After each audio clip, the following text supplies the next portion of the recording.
ಕರ್ನಾಟಕದಲ್ಲಿ 2028ಕ್ಕೆ ಯಾರ ಸರ್ಕಾರ ರಚನೆಯಾಗುತ್ತೆ? 2028 ನಮ್ಮದೇ ಅಂತಿದ್ದಾರೆ ಸಿಎಂ ಡಿಸಿಎಂ. 2028ಕ್ಕೆ ನಮ್ಮದೇ ಸರ್ಕಾರ ಎಂದ ಡಿಕೆ ಶಿವಕುಮಾರ್.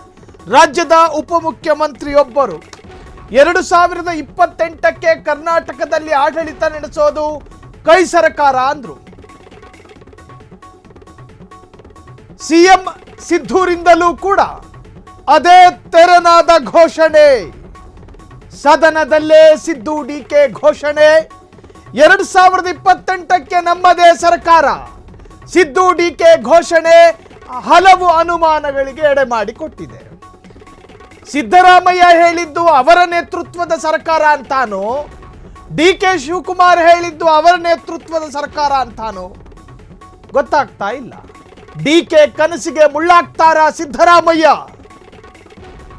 ಕಾಂಗ್ರೆಸ್ ಪಡಸಾಲೆಯಲ್ಲೇ ಹೀಗೊಂದು ಚರ್ಚೆಗಳು ಶುರುವಾಗಿದೆ. ಕರ್ನಾಟಕದಲ್ಲಿ 2028ಕ್ಕೆ ಯಾರ ಸರ್ಕಾರ? ಸಿದ್ದರಾಮಯ್ಯರ ಅತ್ಯಾಪ್ತ ಬಳಗದಲ್ಲಿ ಗುರುತಿಸಿಕೊಂಡಿದ್ದ ಬಿ ನಾಗೇಂದ್ರ ರಾಜೀನಾಮೆ ಕೊಟ್ಟಿದ್ದು ಮರೀತಾರ ಸಿದ್ದರಾಮಯ್ಯ ಅಥವಾ ನೆನಪಿನಲ್ಲಿಟ್ಕೊಂಡೆ ಪ್ರತೀಕಾರ ತೀರಿಸ್ಕೋತಾರ? ಜೊತೆಗೆ ಹುಟ್ಟಿದ ತಮ್ಮನಂತಿದ್ದ ರಾಜಣ್ಣ ಅವ್ರು ಯಾಕೆ ವಜಾ ಆಗಲ್ಪಟ್ರು ಅದನ್ನ ಮರೆಯೋದಿಲ್ವಾ ಸಿದ್ದರಾಮಯ್ಯ? ಎಲ್ಲವನ್ನು 2028ಕ್ಕೆ ನೆನಪಿನಲ್ಲಿಟ್ಟುಕೊಂಡೆ ಪ್ರತೀಕಾರದ ಪೊಲಿಟಿಕಲ್ ಸ್ಟೈಲ್ ಅನ್ನು ತೋರಿಸ್ತಾರೋ ವಿ ಡೋಂಟ್ ನೋ. ಆದರೆ ಒಂದು ಆಶ್ಚರ್ಯಕರವಾದಂತಹ ಸ್ಟೇಟ್ಮೆಂಟ್ ಇಬ್ಬರಿಂದಲೂ ಕೂಡ. 2028ಕ್ಕೆ ಚುನಾವಣೆ, ಅದರಲ್ಲಿ ಗೆದ್ರೆ ನಾವೇ ಗೆಲ್ತೀವಿ ಅಂತ ಹೇಳಿ ಇಬ್ರು ಹೇಳ್ಕೊಂಡಿದ್ದಾರೆ. 1 by 1 ನೋಡ್ಕೊಂಡು ಬರೋಣ. ಯಾವ ಪಾರ್ಟಿಯವರು ಹೇಳಿ? 2028ರಲ್ಲಿ ನಮ್ಮ ಪಕ್ಷನೇ, ಕಾಂಗ್ರೆಸ್ ಪಕ್ಷನೇ ಮತ್ತೆ ಅಧಿಕಾರಕ್ಕೆ ಬರುತ್ತದೆ. 100ಕ್ಕೆ 100 ಸತ್ಯ. ನೀವು ಯಾವ ಕಾರಣಕ್ಕೂ ಬಿಜೆಪಿ ಆಗಲಿ ಜೆಡಿಎಸ್ ಆಗಲಿ, ಯತ್ನಾಳ್ ಇಂಡಿಪೆಂಡೆಂಟ್ ಆಗಿದ್ದಾರೆ. ಈಗ expelled member of the BJP, erstwhile BJP, ಅವರು ಯಾವ ಕಾರಣಕ್ಕೂ ಅಧಿಕಾರಕ್ಕೆ ಬರಕ್ಕೆ ಸಾಧ್ಯ ಇಲ್ಲ. ನೀವೇನಾದ್ರು ಒಂದು ಹೊಸ ಪಾರ್ಟಿ ಮಾಡಿದ್ರೆ ಸಾಧ್ಯತೆ ಇದ್ರೂ ಇರಬಹುದು. ಮಾನ್ಯ ಅಧ್ಯಕ್ಷರೇ, 2028ರಲ್ಲಿ ಯಾವ ಪಾರ್ಟಿಯವರು ಹೇಳಿ? 2028ರಲ್ಲಿ ನಮ್ಮ ಪಕ್ಷನೇ, ಕಾಂಗ್ರೆಸ್ ಪಕ್ಷನೇ ಮತ್ತೆ ಅಧಿಕಾರಕ್ಕೆ ಬರುತ್ತದೆ. ನಾನು ಎಲೆಕ್ಷನ್ ಟೈಮಲ್ಲಿ ಒಂದು ಮಾತು ಹೇಳಿದೆ, ಕಮಲ ಕೆರೆಯಲ್ಲಿದ್ದರೆ ಚಂದ, ತೆನೆ ಹೊಲದಲ್ಲಿದ್ದರೆ ಚಂದ, ಈ ದಾನ ಧರ್ಮ ಮಾಡುವ ಕೈ ಅಧಿಕಾರದಲ್ಲಿದ್ದರೆ ಮಾತ್ರ ಚಂದ ಅಂತ ಒಂದು ಮಾತು ಹೇಳಿದ್ದೆ. ಹಂಗೆ ಈ ದಾನ ಧರ್ಮ ಮಾಡುವ ಕೈ ಅಧಿಕಾರದಲ್ಲಿ ವಿಧಾನಸೌಧಕ್ಕೆ ಜನ ಕುಂಡ್ರಿಸಿದ ಮೇಲೆ ಈ 5 ಗ್ಯಾರಂಟಿಗಳನ್ನು ಕೊಟ್ಟಿದ್ದೇವೆ. ಈ 5 ಬೆರಳು ಸೇರಿ ಈ ಕೈ ಮುಷ್ಟಿ ಆಯಿತು, 5 ಗ್ಯಾರಂಟಿಗಳು ಸೇರಿ ಈ ಕೈ ಗಟ್ಟಿ ಆಯಿತು. ಅದಕ್ಕೆ ಉತ್ತರ 2028ರಲ್ಲಿ ಈ ರಾಜ್ಯದ ಜನ ಕೊಡ್ತಾ ಇದ್ದಾರೆ. ಅದನ್ನ ಮುಂದಕ್ಕೆ ಆಮೇಲೆ ಮಾತಾಡೋಣ. ನಾನು ಎಲೆಕ್ಷನ್ ಟೈಮ್ಗಳನ್ನು ಕೂಡ ಗಮನಿಸಿದ್ರಿ. ಸಿದ್ದರಾಮಯ್ಯ ಹೇಳ್ತಾರೆ ಒಂದು ಕಡೆ 2028ರಲ್ಲಿ ಅನ್ಡೌಟೆಡ್ಲಿ ಸರ್ಕಾರ ರಚನೆ ಆಗೋದು ಕಾಂಗ್ರೆಸ್ ಇದ್ದೇ, ಕಾಂಗ್ರೆಸ್ ಸರ್ಕಾರನೇ ಅಧಿಕಾರಕ್ಕೆ ಬರುತ್ತೆ. ಡಿಕೆ ಶಿವಕುಮಾರದ್ದು ಅದೇ ತರಹದ ಆತ್ಮವಿಶ್ವಾಸ, ನಾವೇ ಅಧಿಕಾರಕ್ಕೆ ಬರ್ತೀವಿ ಅಂತ. ಯಾರು ಮುಖ್ಯಮಂತ್ರಿ ಅನ್ನೋದನ್ನು ಇಬ್ಬರು ಕ್ಲಾರಿಟಿ ಕೊಟ್ಟಿಲ್ಲ.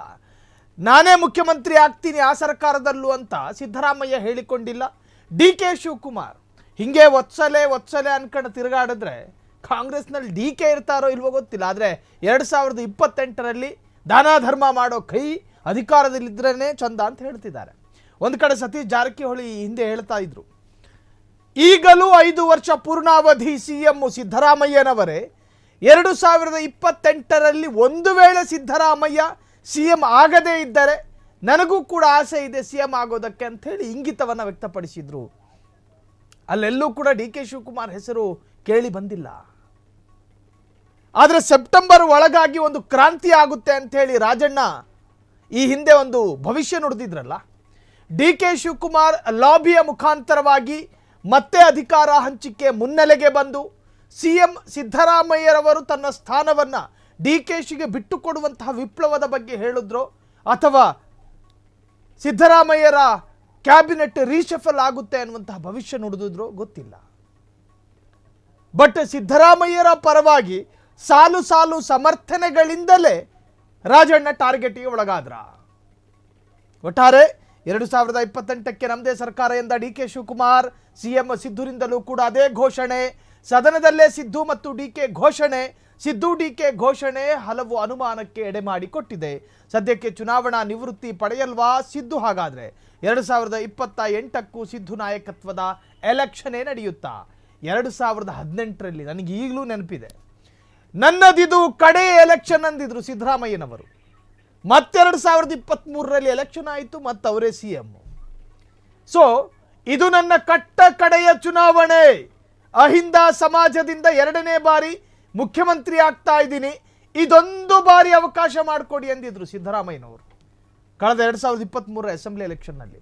ಈಗ ಮತ್ತೆ 2028ರಲ್ಲಿ ಅದೇ ಡೈಲಾಗ್ ಪುನರಾವರ್ತಿತ ಆಗುತ್ತೋ ಅಥವಾ ಅಲ್ಲಿ ಸ್ವಲ್ಪ ಸ್ವರೂಪ ಬದಲಾವಣೆ ಆಗುತ್ತೋ ಗೊತ್ತಿಲ್ಲ. ಬಟ್ 2028ರವರೆಗೆ ಕಾದು ನೋಡಬೇಕು. ಜೊತೆಗೆ ಡಿ ಕೆ ಕನಸಿಗೆ ಮುಳ್ಳಾಗ್ತಾರ ಸಿದ್ದರಾಮಯ್ಯ?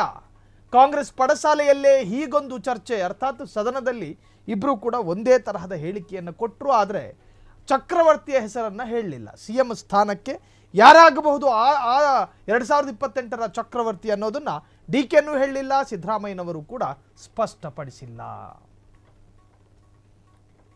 ಕ್ಷಣ ಕ್ಷಣದ ಸುದ್ದಿಗಳಿಗಾಗಿ ಫ್ರೀಡಂ ಟಿವಿ ಸಬ್ಸ್ಕ್ರೈಬ್ ಮಾಡಿ, ಲೈಕ್ ಮಾಡಿ ಹಾಗೂ ಫಾಲೋ ಮಾಡಿ.